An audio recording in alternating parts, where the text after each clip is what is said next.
Good evening and welcome to the 6th Floor Museum at Dealey Plaza.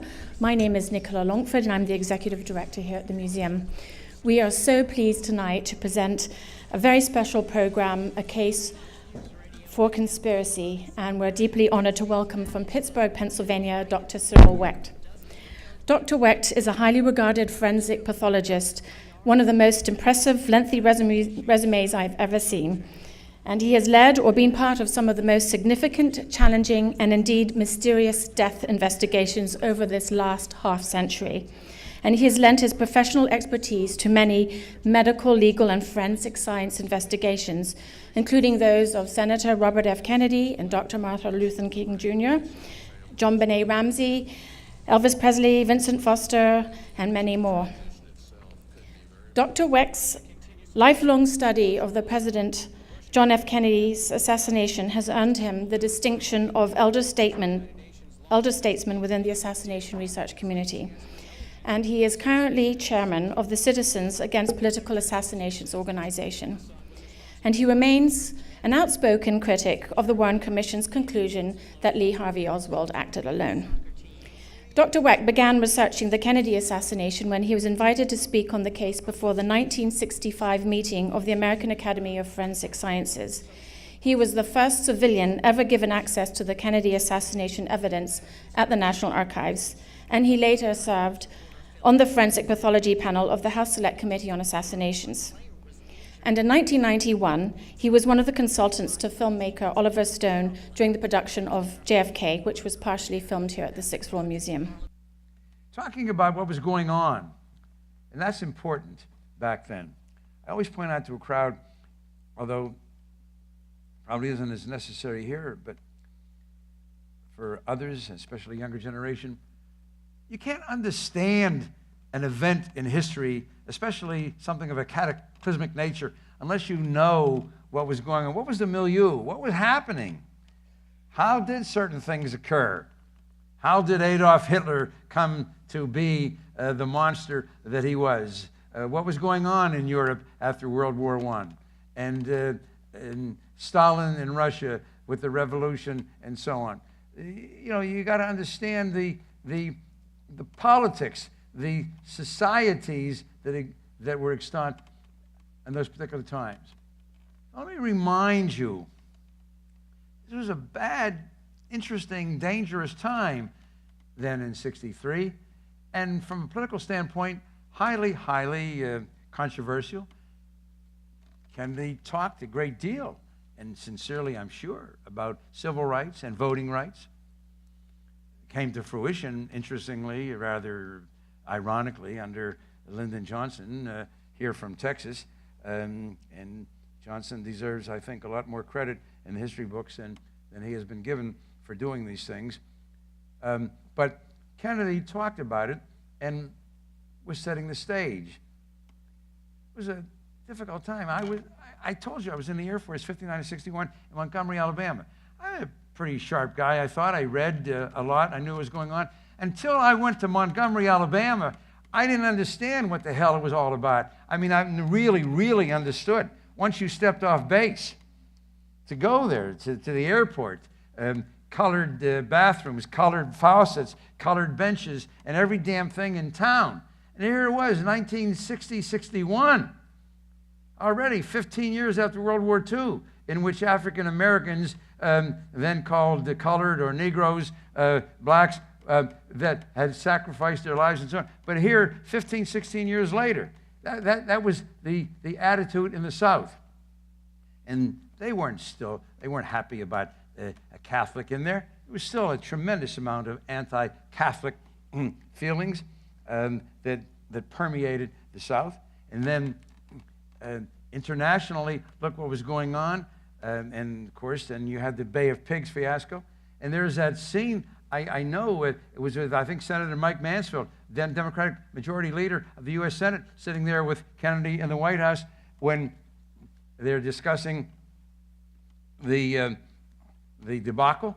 And Kennedy had whatever the piece of paper was, tore it, you know, like you take a piece of paper and you keep tearing it into smaller and smaller, threw it up into the air and said, "This is what I intend to do to the CIA." The CIA was its own government. They made a decision what would go on in the world with any nation that they felt was in any way incompatible with us. So whether it was Allende in Chile, Arbenz in Guatemala, the M brothers in Vietnam, Lumumba in Africa, whatever the CIA wanted, they did. They were their own government. To some extent, maybe exists today under both Democrat and Republican. I'm not making a political statement. I'm just saying that you've got to understand that was going on at that time. Okay? Now, what are you looking at?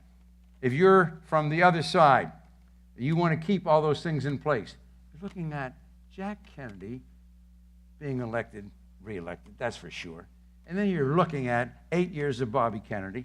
You sit back and say, you know what? What the hell, man? 13 years, you know, like a ball game. Wait till we come at the bat in the ninth inning, in the third period of the hockey game. Wait till that third period, or the second half of the basketball game. No, 13 years is a lifetime in the evolution of a country's political status. A lifetime.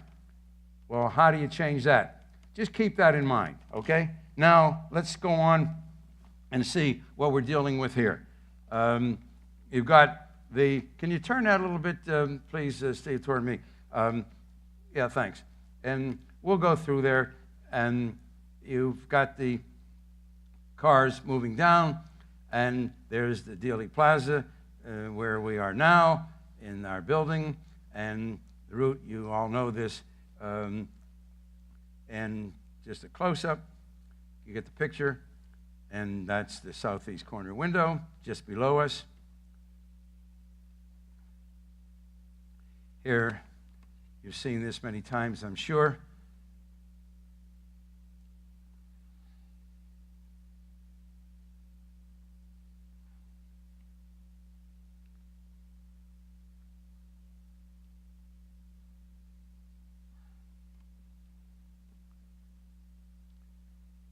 I think it's shown again in slower motion.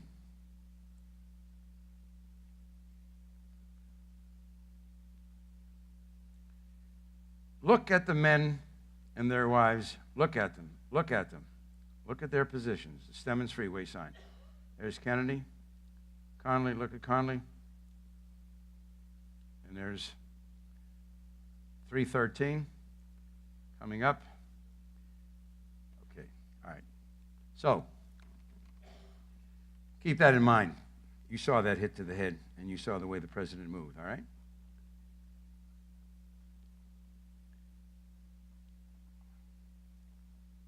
These are some individual frames. I want to show you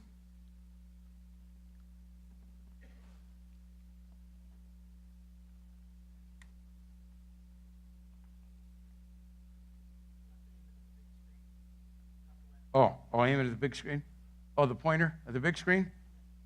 Okay. Is the pointer working? Is it up? I don't see it. All right, well, you know what? I'm not going to get involved.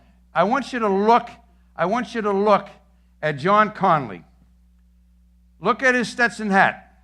Look at the position, I think look at the Stetson hat.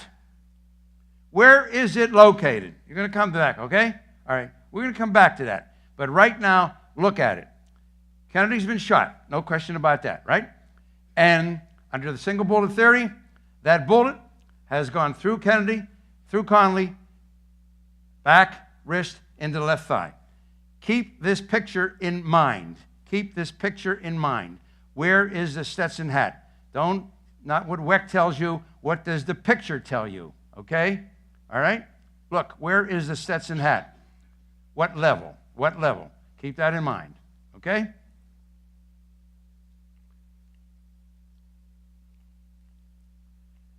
Each individual frame, backwards, backwards, backwards, backwards, backwards, okay? Now, we come to Parkland Hospital. A very fine hospital here in Dallas, trauma center. Some 18 physicians quickly became assembled, and they examined the president. top surgeons, a trauma center in a major city. How many gunshot wound cases do you think they had seen individually and collectively over the years? Kemp Clark, the chief of neurosurgery, said there's nothing to be done to save this man. Pronounced dead, given final rites by a priest, 1 o'clock, your time here. There ensued an ugly situation with the then medical examiner, Earl Rose, whom I had come to meet in the Air Force. He was at a different base, but we went to some programs at the Armed Forces Institute of Pathology and met him. He was a contemporary of mine. Earl Rose was there, along with another local official, to assume jurisdiction of the body, which, of course, is what was called for under the laws of this city and county in the state of Texas. They were pushed aside. They were threatened. Hands were on guns, profanity. They pushed Earl Rose up against a wall, and they took the body of the president out and went out to the airfield. Johnson sworn in by federal judge Sarah Hughes, and plane takes off. For a while, the family was autopsy, but quickly came to realize that certainly it had to be done. Actually, the passage of time should have worked to their benefit. This was not O.J. Simpson.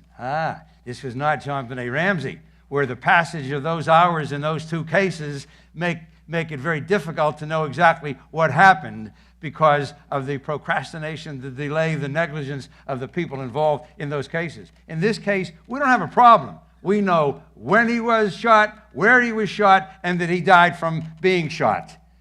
So you had all the time in the world to get together the top forensic pathologists in the country.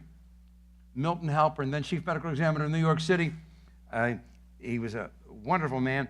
Everybody considered him the #1 guy. Milton Halpern, he already had his bag packed. I know this from Milton. This is true. He had his bag packed. He had already made calls to a couple of other of the top forensic pathologists, one of whom I think was the chief where I trained, Russell Fisher in Baltimore, Joe Spellman in Philadelphia, Alan Morris in Boston, formerly of Cleveland, to go there with him. Not that he was cocky and arrogant, but, this is what you're going to do. Well, no. Not one of them was called. Think about this from the very beginning. This was a military-controlled operation. Humes and Boswell at Bethesda Naval Hospital, where it was decided that the autopsy would be done because of Kennedy's naval history, were called in to do the autopsy. And this, I love to say this, and I must admit, I get devilish delight in doing this, because amongst you, I don't know what the percentage is, whether you're a minuscule representation of the entire country, and there are anywhere from 20 to 40% of you who believe the Warren Commission, or whether it's more, I don't know. But there's certainly some people here, I'm sure, who believe it. And I want you to know this. I want you to know your evidentiary burden. You got to live with this, baby, if you're going to court. Humes and Boswell, you got this case. Multiple gunshot wounds of the president. Multiple gunshot wounds of Governor Connally. You've got to determine angle, trajectory, sequence, correlation of Kennedy's wounds to Connally's wounds. That is a frightening, it takes hours and hours. You can spend hours and hours and so on. Humes and Boswell, the two Bethesda Naval Hospital pathologists, had never done a single gunshot wound autopsy in their entire careers. Not a single gunshot wound autopsy in their entire careers. This is America. This is our country. I was recently interviewed by somebody in Sweden on the still unsolved death of their Prime Minister, Olof Palme. And I said, by the way, who did the autopsy? The chief forensic pathologist, of course, at the Institute of Forensic Science. You go and you look at any one of the political assassinations in any country, including Africa, Asia, and Europe, and I'll bet you anything. You can consider this a bet to a fine meal somewhere. You will find, if you have a top official had been assassinated in any one of those countries over the years, that the autopsy was done by the top people at the Institute of Forensic Science, whatever they call it, okay? So I want you to know that. All right, well, am I just excited and passionate, as Steve says? Right. Because am I intellectually affronted? Am I chauvinistically deplored as a forensic pathologist? Well, let's see. Now we get to the heart of the case from a medical standpoint. Let's go back to the 18 doctors right here in Dallas at Parkland Hospital. They don't know a thing about this assassination, right? I mean, they don't know. They're doctors. They're doing their thing. Trauma surgeons, and they're called in. You've got a dozen. This is on record. This is on camera. One of them, Dr. McClellan, we had him in our 2013 conference live, this wonderful surgeon, now retired. Every one of them talked about the defect in the back of the skull. Kemp Clark, the chief of neurosurgery, do you think he knows the difference between cerebellum and cerebral hemisphere? What do you think?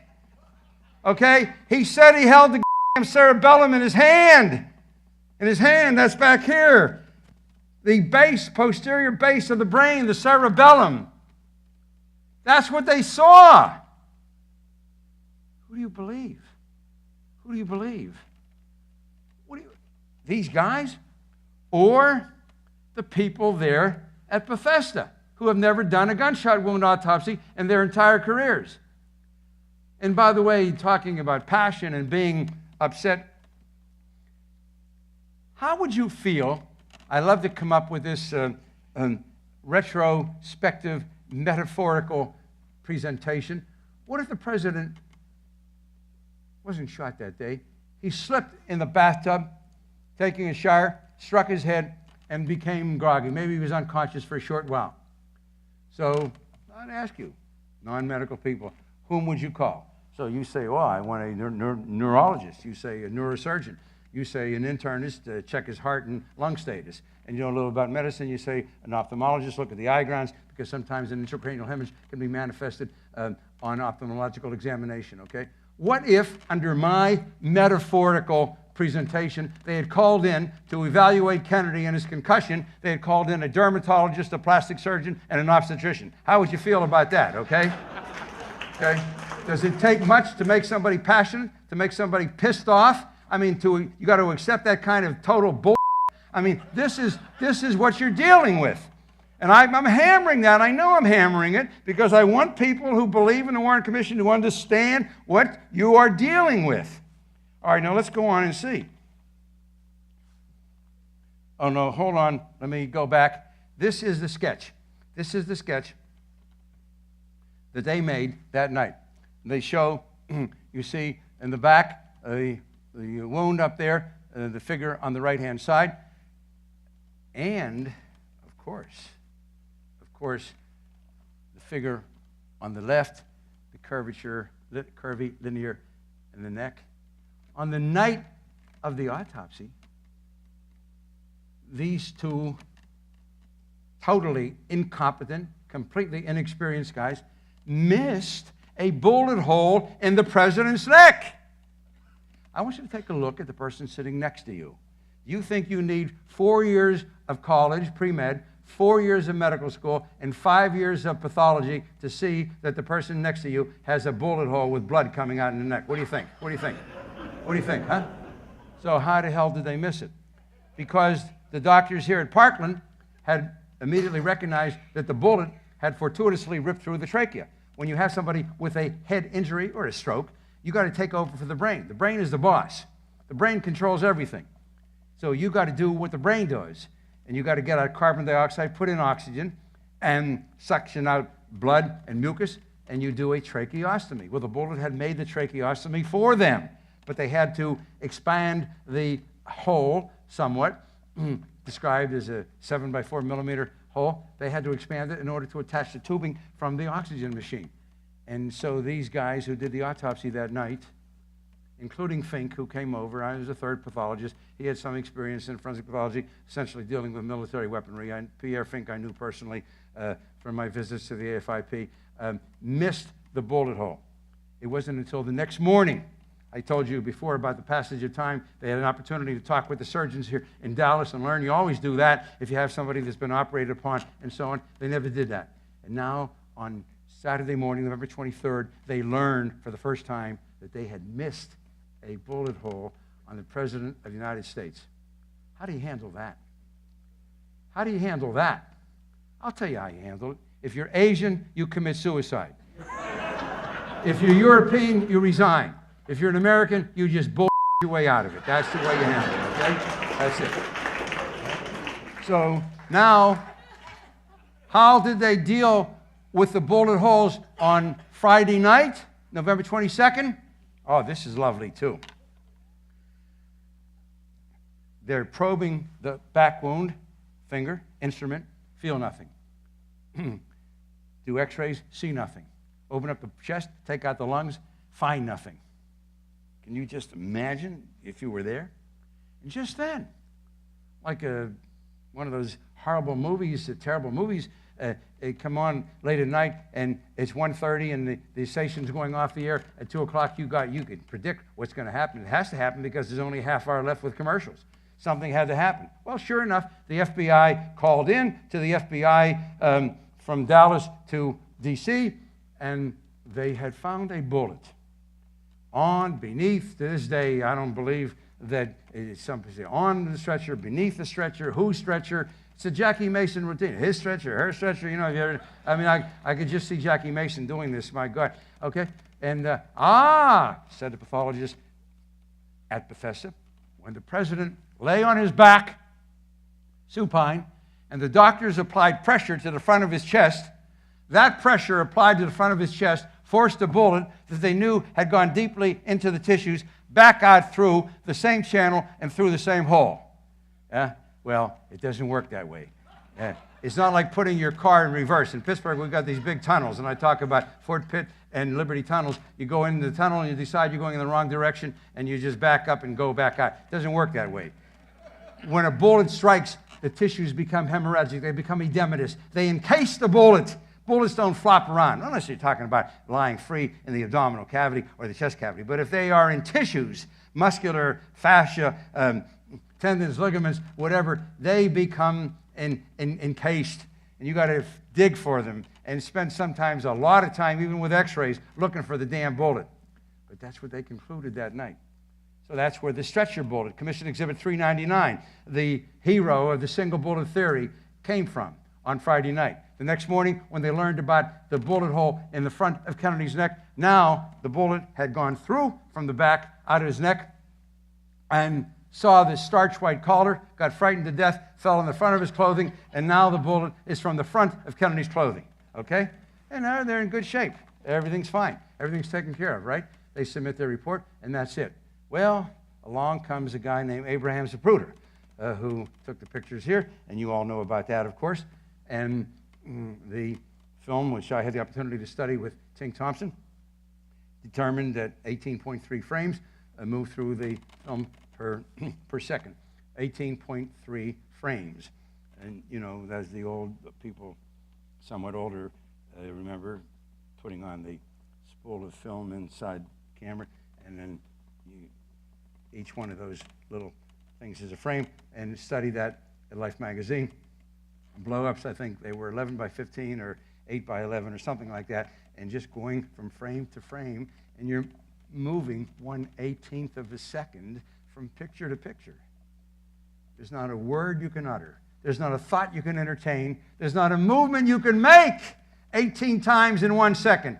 You can study this murder at 1/18 second intervals. And they did that. And they saw that John Connally was struck about 1.5 seconds after Kennedy was hit the first time. Okay. Then they come up with the alleged murder weapon, Manicure Carcano, described by every long gun expert I've ever spoken to as the most inferior weapon of its genre developed anywhere in the world. I'll never forget, I had done a medical legal program in Italy in 1965. That was my first international program, and I put together another one in 1972, I think it was, and they asked me to speak about the Kennedy assassination, and I said, sure. And I was talking, and I saw some of the distinguished professors I had met in my previous visit, older than I at that time, and they were kind of smiling and giggling and a little bit, and I just felt so bad. So afterwards, I went to Silvio Merli, who had become the director and who spoke good English, and I said, Silvio, I feel terrible. I want to apologize if I said anything that was silly. He said, no, you don't understand. He says, when you were talking about the Manicure Carcano, He says in Italy, the Manico Carcano is considered to be an instrument of love, not a weapon of war. That is the Manico Carcano. That's your weapon. And at that time, it took 2.3 seconds from shot to shot in the hands of the most skilled marksmen, whoever they were. They got them lined up. I might have been Clint Eastwood or John Wayne, but who's fast on the draw and that not allowing time. Remember, it's a moving target and sporadically blocked by some tree branches too. Looking out that window down there below us, one floor. But 2.3 seconds. I know since then, they talked about, well, somebody did it faster or that. In the meantime, before they came to realize the full impact of that, that was it in the hands of the most skilled marksman, shooting, as I recall, on a platform in an open field. 2.3 seconds. Well, how can that be? It can't be. How do you handle that seemingly impossible physical incongruity between the timing of the Zapruder film and the timing of the shooting of the Manico Carcano? And that is when junior legal counsel for the Warren Commission, later to become senior senator from Pennsylvania, Arlen Specter, came up with the single bullet theory. Specter, very bright guy. And I'm not dumping on Specter in some kind of an ad hominem fashion. As a matter of fact, we became quite good friends. And in 2004, when he was running for re-election, he asked me if I would come out for him, and I was very active in Democratic politics. He was running for re-election as a Republican, and I did. And I came out for him, and I came out for him again in 2010. I just mentioned that so you'll know that, it's not my intention here to dump on Arlen Specter. In fact, I think he was brilliant to come up with how else were they going to handle this. How else were they going to handle it? It was Specter's idea. And that's what they ran with. And that's what they must live with to this day. The single bullet theory. Well, let's continue with some of these slides. Famous death stare. Measurement there. Now, here are Conley's wounds. Not my sketch. The government sketch, not my sketch, the government sketch, okay? You see, the bullet enters in the right posterior axillary area, the figure to the right. You're looking at the diagram of Conley. On the right posterior view. Right posterior axillary, which means just behind the armpit. And then you have the bullet exiting. Look at the figure over on the left. You see the exit point below the nipple. Can I have those two chairs, please? Okay? And then the bullet, according to the single bullet theory, after exiting Conley's chest, re-enters the back of his wrist, exits from the front of his wrist, and goes into the left thigh. So as of late March, April, we've got that bullet. Sit down, please. Governor Conley and President Kennedy. All right? Here it is. The bullet hits Kennedy here about 6 inches below. Okay? Now, to begin with, and this is a matter of record. I'll tell you if I'm conjecturing or speculating or giving you a subjective interpretation. This is a matter of record. The bullet exits here. It's 11.5 degrees upward. How did my esteemed colleagues on the forensic pathology panel handle that? Well, they said if the president was bent over, see, but Mr. President, don't tie your shoelace or scratch your groin. You're here to look at the crowd, Mr. President, okay? Please. The president was not bent over. Look at the Zapruder film. Forget Weck. Look at the Zapruder film. So the bullet fired from up there, coming down, right to left, back to front, up downward, goes upward 11.5 degrees, comes out, and you take the line, okay? 30 inches separate the president's chest from the governor's back. 30 inches, okay? The bullet come out. Now maybe caught him over here on the left side, grazed him, and maybe I wouldn't even be here speaking. The bullet hits him over here behind the right armpit. Behind the right armpit. X's from below the nipple. Now, you know why I always, as I told you, we always never have a woman as the governor. Except until I hear from Sophia Loren, then we're going to change that. Now, where was Connolly's hat? Where was that? Where was that? Was it here? Look, Governor, go look at the crowd. They love you. Governor, show them that big white Stetson hat, okay? Nipple here? Below the nipple. You tell me how that bullet coming down comes up and around, slams into the back of the wrist. Inside the chest, it's destroyed 4 inches of the right fifth rib. Destroyed it. Perforated the lung, destroyed 4 inches of the right fifth rib anteriorly, exits from beneath the nipple, hooks up and around, goes into the back of the governor's wrist, shatters the distal end of the radius. And no back on. There are two bones, elbow to wrist, radius and ulna. And the radius broadens. You have 8 little wrist bones here. The radius broadens. Connolly was 6'4", a big bone Texan. Big bone Texan. You know, you're talking about a big bone. Exits, producing a comminuted fracture, exits from the front of the wrist and goes into the left thigh. And then, under the single bullet theory, that's where it came from. It worked its way out of the governor's left thigh. That is the single bullet theory. Thank you. Thank you, Governor. Thank you, Madam President.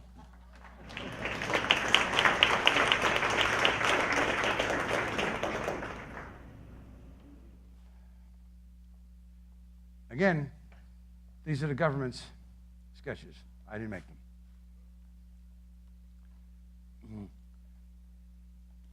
Here is, I think, showing a fragment. I spoke, I remember, on the phone with the chief nurse here at Parkland. I called her up, Audrey, I think was her first name. Very lovely lady. And, Bill, thanks, Audrey Bell. And she told me that fragments of metal were given to her by the surgeons operating on Connolly, fragments plural, which she then gave to the FBI. Okay? Those are fragments. Well, let's see. Let's talk about those fragments. There is a fragment. This is a metallurgical article I won't delve into except to tell you that this was another thing that the government did. I don't know how much of this was thought out, conspiracy, how much of it was sycophantic, how much of it was somebody not wanting to insult his political or governmental mentor or senior. You know, you could ruminate and ponder all of that, but just dealing with the facts. Come on, Vincent Gwynn, as I recall his name, said that the fragment could be identified to Commission Exhibit 399 to the exclusion of every other bullet in the world. Okay? That is absolutely scientifically incorrect, and it's been shown. It is not accepted by everybody. You, FBI, I don't get anybody. By all, there's no way that you can say that at all. But that was part of the package deal that just evolved. Now, the magical path of the pristine bullet, according to the Warren Commission,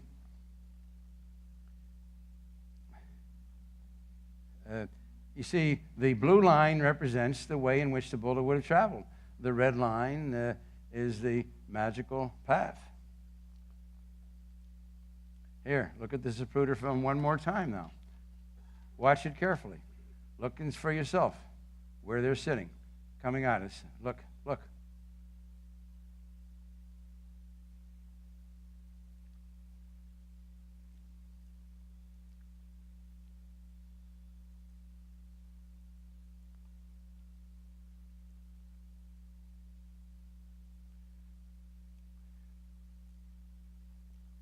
Let's talk about the head wound for a moment. I've already told you about what the doctors here at Parkland, having no script to read from, no scenario to sell, just what do you see? What do you see? Top experienced trauma surgeons, including neurosurgeon and his #1 assistant, Robert Grossman. whom I came to know personally. My second son did 6 years of neurosurgical residency under Grossman in Houston. So 2 neurosurgeons talking about cerebellum.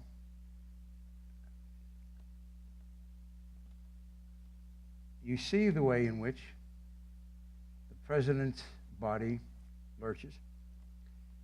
A motorcycle policeman riding just behind the left rear wheel of the president's car was spattered with blood, some tissue, and was certain for several seconds that he had been shot.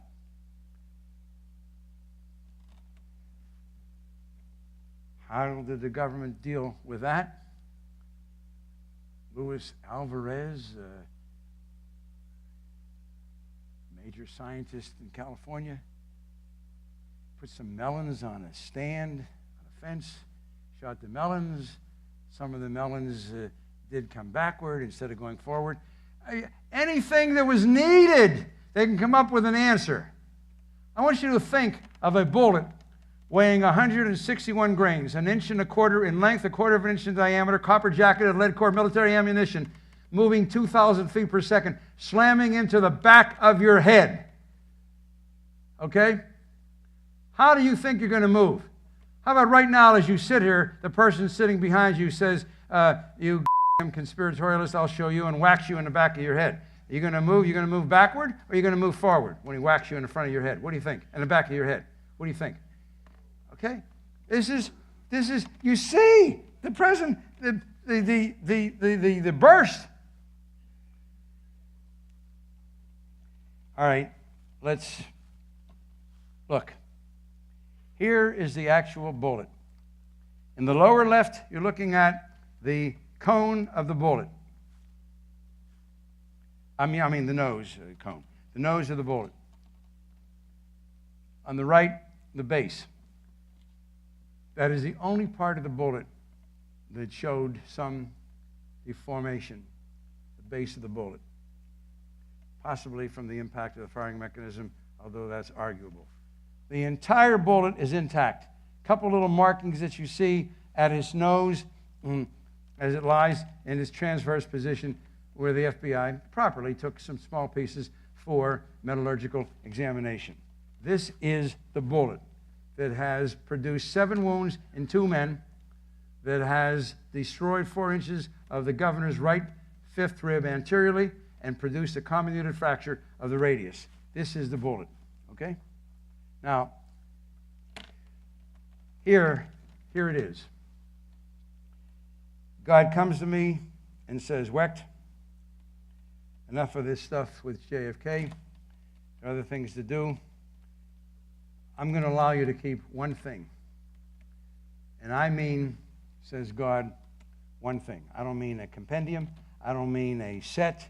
I don't mean a bunch of this or a collection of that. I mean literally one thing. I don't take a fraction of a second to respond to God. God, this is it. This is the government's picture. There was somebody on the Warren Commission, I don't know who. I would love to know who it was, so I can give him a big kiss, who said, you know what, in science, we do things experimentally. We try to recreate.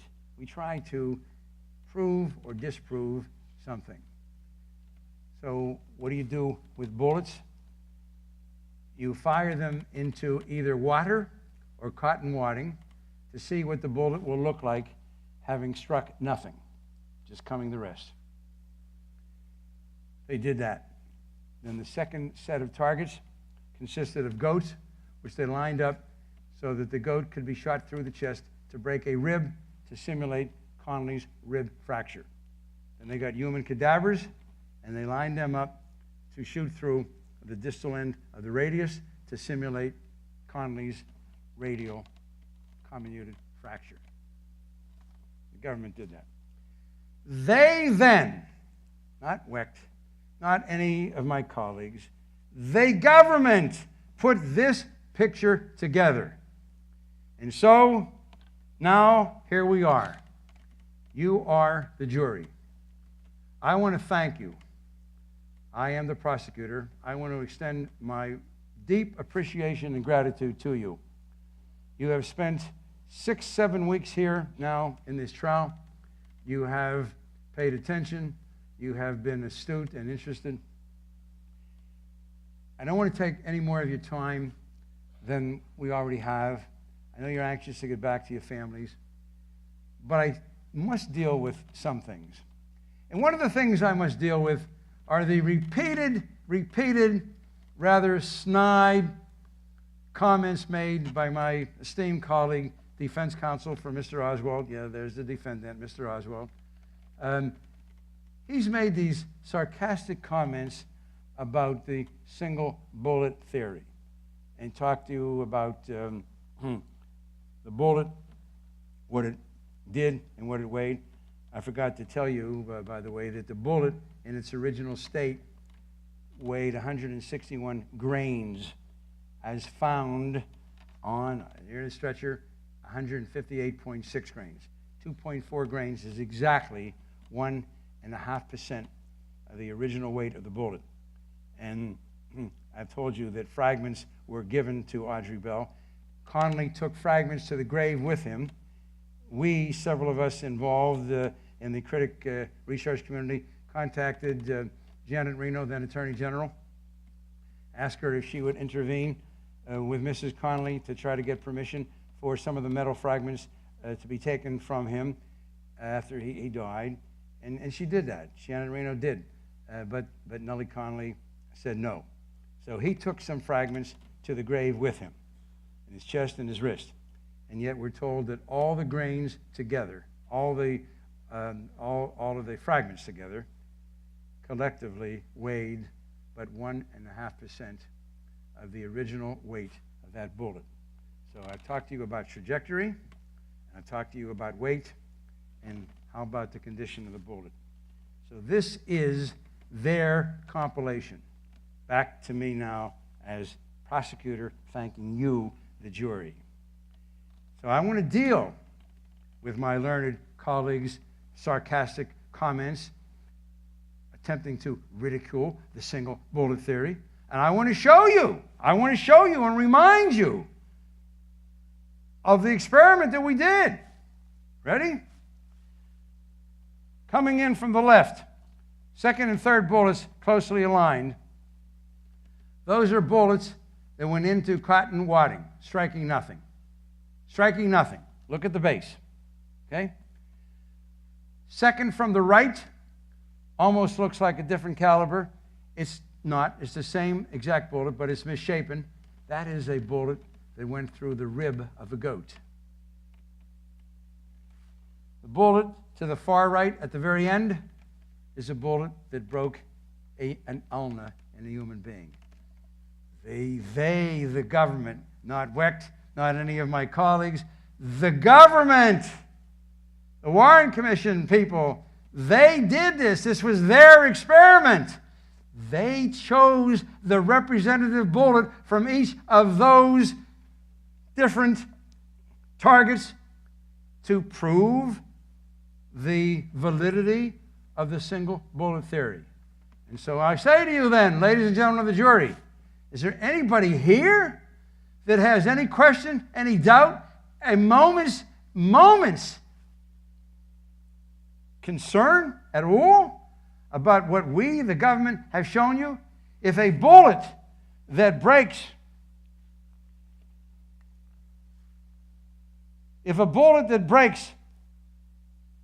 a rib can look like this, and a bullet that breaks a radius can look like this, is there anybody here amongst you that has the slightest difficulty in understanding and comprehending how a bullet that breaks both a rib and the ulna can look like that? No problem, right? This is the one thing, God, I take with me to my grave. You can have everything else, but I want this picture alone. That is the government's case. Okay? Well, these are 26 volumes. We've talked about that. I always make a request of every audience that I speak to, because amongst you are many people, all of you learned, educated people, and some of you probably active, maybe academicians even, and some of you possibly on your school boards. I always make one request in lieu of or in addition to the honorarium, and I don't even want to mention the honorarium here is obscene, $50,000, which I'm donating back to the museum, by the way. But Joe, only one person laughed. You really think? But anyway, I ask this, really, that I ask this favor of you in all seriousness. If your school, where your children, your grandchildren go, that school, that particularly high school, certainly, college, university, does not have the 26 volumes, make sure that they get it, because this is part of history of this country, indeed of the world. But then there is a corollary to my request, and that is that in addition to purchasing, you request that they put those volumes in the proper place in the library where they belong. Next to Jules Verne, 20,000 Leagues Under the Sea, Huckleberry Finn, Tom Sawyer, that's where they belong, okay? My friends, this is what this case is all about. Steve asked me, how can I be so passionate and so on? You know, I've done a few other things. I've married a wonderful wife for 56 years, 4 great kids, 11 grandchildren. I've been busy as hell. I did 556 autopsies last year. I'm on schedule to do more than 500 again this year. I've been forensic pathologist, medical legal consultant, just testified in a big murder case 2 weeks ago in New Jersey. A deposition of 5 hours with 8 attorneys from Mississippi and Alabama and Tennessee in a big case. I'm very, very active. I was involved in politics. I was a county commissioner. I ran for U.S. Senate. But I've done all those things. I haven't been sitting around just dealing with the Kennedy assassination. The point I want to make is that it isn't difficult to become passionate about this, to think about what is involved here. What was the situation then? How long did it take for the government, our government, to determine that it wasn't the Russians, and it wasn't the Chinese, and it wasn't the Cubans, okay? They quickly determined. I love this from Pogo. We have met the enemy, and he is us. That's what this case is all about. Recently, one of the members of the Warren Commission legal staff, whom one of our CAPA board of directors knows, saw him, and they were talking, and then saw him again, and he asked, and he shared this with us. He asked this member, I won't give his name, he asked him, did he really think that the Warren Commission was correct? Did he think that the truth was told? And the answer, I thought, was beautiful. The answer that this man gave, a distinguished man, I wish I could tell you his name and his relationship to somebody now currently involved in national government. He said it was the political truth. That's what this was all about. The Kennedy assassination was, when it happens in other countries, of a prime minister, of a king, of a dictator, it's called what it is. It is the assassination, the murder of the leader. It is the overthrow of the government. And that's what occurred in America on November 22nd, 1963. This was coup d'etat in America. That's what happened, and that's why everybody should be damn passionate about the JFK assassination and make damn sure that the 1992 Records Release Act, calling for the release of all the withheld documents in 25 years, which is in October of this year, that all those records are released. And that's what we're pushing for and fighting for. And make sure you keep that in mind with your congressman, okay?